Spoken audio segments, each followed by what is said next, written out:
Began to still tell you of who was coming and when he was going to come. And they still couldn't get rid of him. They even told him about the star, the 3 wise men. The 3 wise men, 3 and 7. And yet when they came even to the very one, Herod himself, Herod said, well, let me know where he is that I might worship him too. He sent his spies to follow him. And yet the devil missed his plan again, but he killed all the firstborn. Pharaoh killed all the firstborn. And what does the Bible say? All the firstborn belong to God. He's the first fruit. Isn't Christ the first fruit? Yeah. And it also says he would be the first of many. He's the first of many. Then the many, the bottom line, you had this in your head, but you wouldn't say it. You're speculating about what this really means. And folks won't come to get this. If they come to get this, they wouldn't be going through what they're going through. Because they're still trying to mix the law with grace. They're still trying to mix a blessing with something that has nothing to do with them. That promise is made to Israel, is made to Israel. God will make good on those promises, but Israel has already missed his promises at least 3 times. First of all, he promised them to get the land back, and they got the land back. And what did they do that they weren't supposed to do? Did something really stupid. Fight. Well, I ain't going to keep you stumbling through it because the time is of the essence. They got the temple back. But they did not take down the Dome of the Rock because they didn't remove that which is idol. They called them back to satisfy mankind and made a deal and told them they could get it back. And God say, when you get back what I give you, what did he say about any idols or things, get them out from among you. So they didn't clean house. So Christ didn't come and they right back where they started from. Now it's this deal. Everybody worried about when the world gonna end. They selling the books now trying to get, don't worry about when the world gonna end because nobody knows. But yet they do know because the Bible tells you. It tells you when they get back, Israel gets back the land, that's already happened. But that's not when it breaks off. When it starts is when they get the peace. And the peace doesn't come till after they start to do sacrifices again. No temple has been built yet. That'll take a long time. And the UN and them still trying to make a deal. All these presidents and every one of the leaders for Israel that tried to make a deal for peace, if they didn't die or get caught in something criminal, their own people assassinated them. The first one that started was MAH00016, and our boy from Egypt, I can't think of his name right now, but even he was murdered. Do you remember that? Yeah. Now let's go back to the good book. When Jesus came, they didn't recognize him. They didn't even understand who he was, and he began to quote scriptures and do all the things that the prophets said he would do. He didn't do anything that they weren't told was going to happen. He didn't do anything that we couldn't read. The only thing he did to change it for us is when he told the devil, it is written. Yet here's the manifest word of God, made flesh, and never reconciled anything for the devil to know that he knew who he really was. Because the first thing he asked me says, if you be the Son of God. Now, as if he don't know who he really is, or he didn't know what he come to do, or what his full purpose was. And when it was revealed to him, even in the Garden of Gethsemane, and him being as us, now knowing what he know, what did he ask? What did he ask? Father, take this cup away from me. Because he knew what's going to happen. But if it be your separation. Will, but if it be your will. See, if he'd have did what he wanted to do, he couldn't have been what he was. But because he came and remembered who he was and whose he was, there was never any difficulty. Because we keep forgetting who we are and whose we are. And the devil plays that trump card on us all the time. We have gotten so mixed up and so screwed up that we can't recognize God's true man of faith. Because we have a conception of what he should look like, what he should talk, and how he should walk. Yeah, but we should worry about that. You shouldn't, but a lot of people do. But nevertheless, when the real one comes, he's not treated as those who were no good were treated. In fact, he's treated worse, and he has to prove that he's not one of them. When in reality, he's not worried about proving anything to anybody. Because the only one he has to prove it to is The Father. him who sent him. So now you say, well, all this sounds good, preacher, but can you prove any of this? Okay, so let's do it this way. I'm going to give you all these verses, and I'm going to tell you that you can take them home and read them, and you prove them now. People watching, I'm going to give it to them, but I'm not going to give it to them because everybody wants something for nothing and want to do nothing, but nothing from nothing leaves nothing. Now, if you think I'm not telling you what times, because you're taping this, I know that. So if you don't think what I'm about to tell you is real, then you write to me, and I'll work out something with you within a reasonable thing that I might maintain the household of faith, because everybody begging for money and everybody's buying everything they selling. But I am not selling anything because this is not to be sold. But donations always help. That's the truth. So if you know what happened in the beginning, and you know that Christ was already said he was coming, said, because I put enmity between thy seed and the woman's seed, then you know it was Christ that was coming. Then you go further to know that when he set up the priesthood was set up among one tribe called Levites. And you had to be that, and for over 1,000 years the Levitic tribe ran the household of faith. But when Christ came, found out who he was, according to the prophets and those that prayed, then he comes out of one particular tribe, and a tribe that was never spoken of. But we know what tribe that was, right? The tribe of Judah. Judah.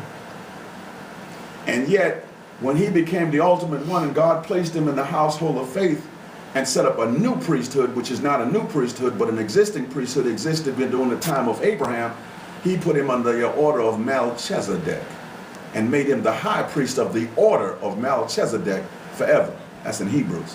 But I'm going to give y'all the actual verses because you came.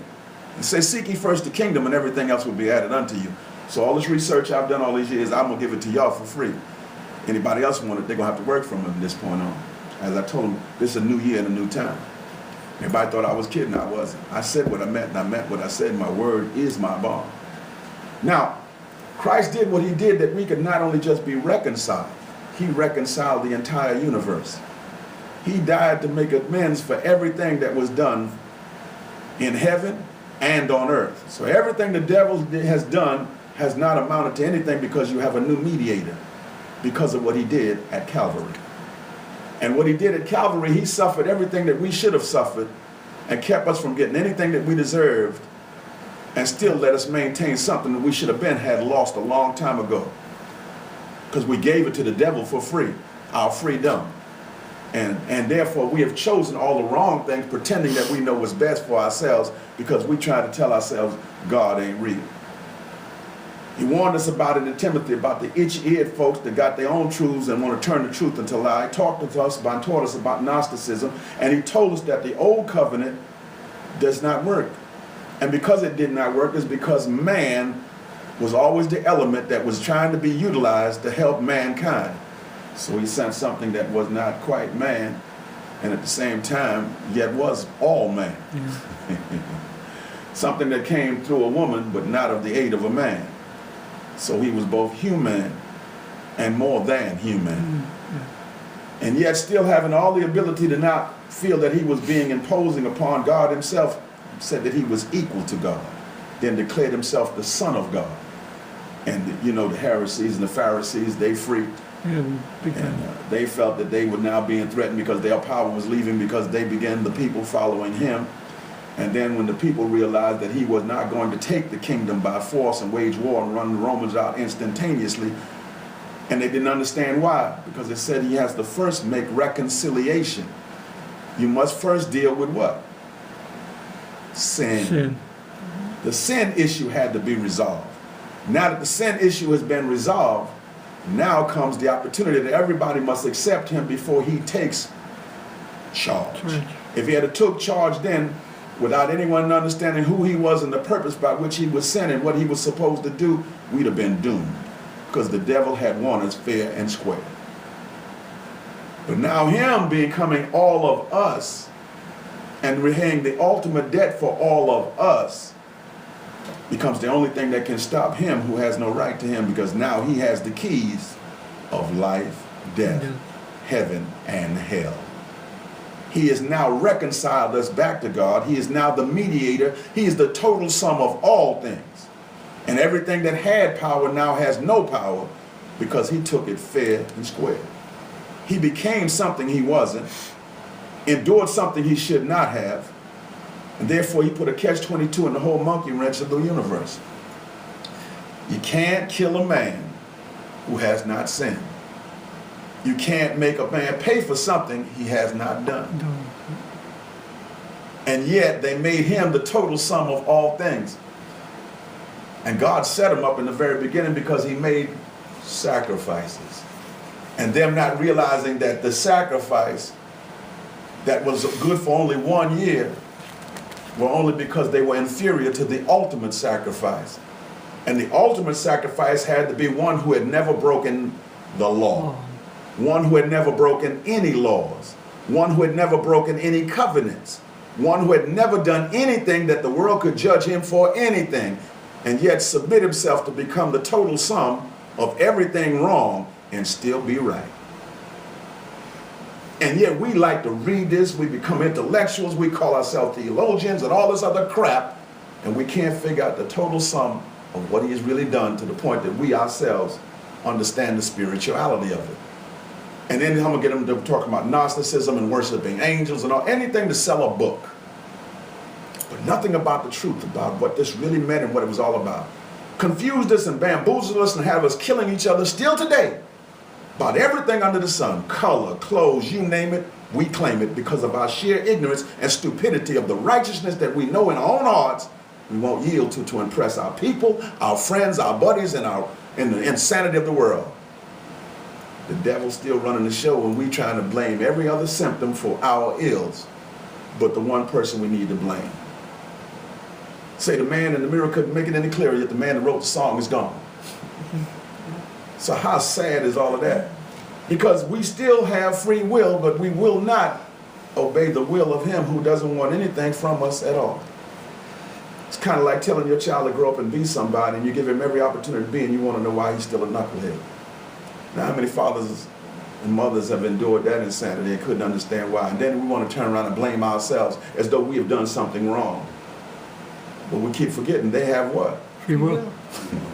If we could just get the catcher to understand the power of free will, we would stop beating ourselves up with all these guilt trips about these kids that just need a free whipping, a free beatdown. But the system has systematically lost sight on reality, and it says that don't chastise your child is a better way of reaching them, like people like Spark who write books that they never had child one. And then our parents had to raise us a certain way to keep us from being lynched or hung for speaking back and talking out. And then when all this subsidiary of sub-basement garbage and sewer trash has filtered back into the system as though it's intellectual realism, even the tea parties, but that's a whole nother story. And that all this money was spent to keep a man from being a president of the United States, and he had already been the president and is the president, and yet all the lies and innuendos to destroy him as though they could succeed, never realizing that God has still given us some morality and some honesty and some way that evil can't work like it used to no more. So we see God operating, and yet we still don't understand why we won't come together and operate according to his holy will. Richard, you got to give me some of this.